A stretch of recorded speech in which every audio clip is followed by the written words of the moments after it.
say, oh, he's the #1 pound for pound fighter in the world. Like, I don't get no trophy for it. He's rugged at times. These guys, you can't take lightly. And look at this, Madrimov! They're gonna stop it! The performance of a lifetime! I've been fighting bigger guys my whole life. So this is nothing new. Beautiful work by Crawford! I'm gonna fight the style that I need to fight to get the job done. So first fight at 154, undisputed at 140, undisputed at 147. Do you have the same ambitions at 54 that you did in those weight classes? Of course, nothing's changed but the weight. You know, I'm a competitor. I don't see myself just doing this just to be doing it. I'm doing it to win. So we've heard about you in different opponents over the last 6-8 months, who you come back and fight. Why was Madrimov the right guy for you at this time? I believe Madrimov the #1 guy in the division. And if I'm going to be campaigning at this weight division, I want to fight the best in the division. And I feel as if he's the best in the division. So why not go straight to the best? When did you first start to become kind of aware of him? Like, you know, you were fighting at different weight classes than he was. I mean, he won his title on an undercard just back in March. Like, when did he pop on your radar? Well, I want to say he popped on my radar, but when I first heard about him, I had visit Uzbekistan. It was crazy, and they was all talking about him and bigging him up, and I had looked him up, and I was like, oh, this dude crazy. He can fight a little bit, you know what I mean? So it was kind of crazy seeing him become champion and then actually getting prepared to fight him. So, yeah, we know a lot about Israel. We knew it wasn't going to be an easy fight. He's tough and he's durable and he's eager and whatnot. But, you know, I feel like this is my time. This is my era, and I'm going to shine this weekend. You effectively stamped it as your era just this past year when you knocked out Errol Spence. When you look back on that moment, how big was that moment for you? Oh, it was very big because it was something that was talked about for 5 years. That's a fight that the world wanted to see. I couldn't walk down the street without somebody saying, hey, when you gonna fight that Spencer guy? I'm like, Errol Spence? You know, and they like, yeah, when y'all gonna fight? So, you know, it was much needed for the sport of boxing. It was much needed for my career as well as his career. More people give me my props and recognition for that one fight than I would say there was at first. So I think now people is like taking me more serious. There's a lot of debate now about the top of the pound for pound list. How important is it to you to be at the top of those pound for pound lists? Well, I always felt as if I've been at the top of the pound for pound list since Floyd retired. You know, I was on the pound for pound list when Floyd was boxing. So being #1 already and everything that I've accomplished, it really didn't matter. You know, they say, oh, he's the #1 pound for pound fighter in the world. Like, I don't get no trophy for it. They don't say, hey, here's an extra $1 million for being #1 pound for pound fighter in the world. So it was cool, you know. If they don't got me #1, then that's their opinion, but I still rank myself, you know, #1 pound for pound in the world. You got a chance to study Madrimov now over the last few months.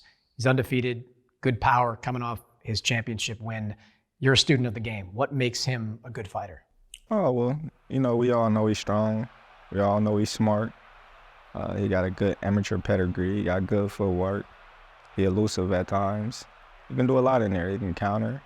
He's rugged at times. These guys, you can't take lightly. You don't, when I saw you face to face, you don't look smaller than him, at least that at the first press conference for this event. He is probably the naturally bigger man coming into this fight, maybe the naturally stronger guy coming into this fight. Does that make you have to fight any differently? Do we have to see a new Terence Crawford at this new weight class? When you say fight differently, what you mean fight different? I mean, if you take on bigger men, maybe you aren't as aggressive. Maybe you box a little bit more. I don't know. I mean, you've jumped up in weight a couple of times. Has Right. it changed your style at all as you made those leaps? I've been fighting bigger guys my whole life. So this is nothing new. I've been fighting guys that they say is stronger than me, or punch harder, or faster, or taller, or more explosive. You know, I feel as if in my career I didn't display so many styles that you couldn't say I was changing up my style for this one fight. I'm going to fight the style that I need to fight to get the job done. You're one of those guys where I think it's fair to say that only you might be able to beat you. Like only a regression in you might lead to you ultimately losing. At this stage, would be 37 in about a month. How do you feel? Do you still feel like the guy you were years before? I feel great. I feel great. I never smoked, I never drank, I never abused my body with drugs or anything, so my body is well preserved. Those times that I wasn't in the gym training, or I didn't have a fight and doing a extensive training camp, was preserving my body. 10 years ago, did you still think you'd be fighting when you got to this age? Not at all. Not at all. To be honest, I wanted to retire at 33.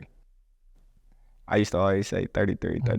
I used to tell my team, all right, man, I'm out at 33. I want to make the most I can and be done with the sport. The opportunity just kept coming, and, you know, I just felt so young. I'm like, oh, yeah, maybe I can go another year. Maybe I can go, you know, just the urge and, you know, the drive just to keep fighting, you know, still there, just like it is now. So it's like, okay, you know, if we can go 35, you know, and the opportunity with Spence came, and, you know, we got to take that. So what motivates you then? Because I'm assuming you've got more than enough money to live with for the rest of your life. You've got a great family, a great situation in Nebraska. What motivates you going to the gym every day to get to this level? I think just being the best and just keep, you know, rising to the top. You think one day you be like, all right, I hit my ceiling. But then there's a ceiling after that. You break through this ceiling and you're like, oh man, there's another ceiling up there. Let me go try to break through that. Is that last ceiling Canelo Alvarez? Who knows? Canelo is a great fighter. You know, he's well accomplished. He's very big, very strong. I believe in my skills. It'd be a great fight. Me and Canelo, it'd be a great fight. It'd be like, you know, somewhat to him and Floyd. But I feel like I punch harder than Floyd. That fight, though, does seem maybe more important to you than any fight that I can remember. Like when people would talk to you about Spence, you would say, I'm ready, you know, you would say you're ready to go whenever he is. But you have been proactive with Canelo, whether it's on social media, in interviews, saying, that's the fight I want. Let's make that fight happen. So it does feel a bit different for you. Yeah, for sure, because I always felt then and now that I was the bigger fighter than Errol Spence. I just felt as if he had a machine behind him. You know, so when we talked about Errol Spence and Terence Crawford, we was talking about night and day. Now, on the other hand, when we talk about Canelo, you know, we got to be like, all right, well, he's undisputed in a weight class. He cleared out this weight class, cleared out that weight class, went up to a bigger weight class, and he may have lost, but he was competitive. Like Canelo got a lot of accomplishments. That would be the legacy-defining fight, you know. But at the same time, I ain't even thinking about Canelo. My focus is on Israel.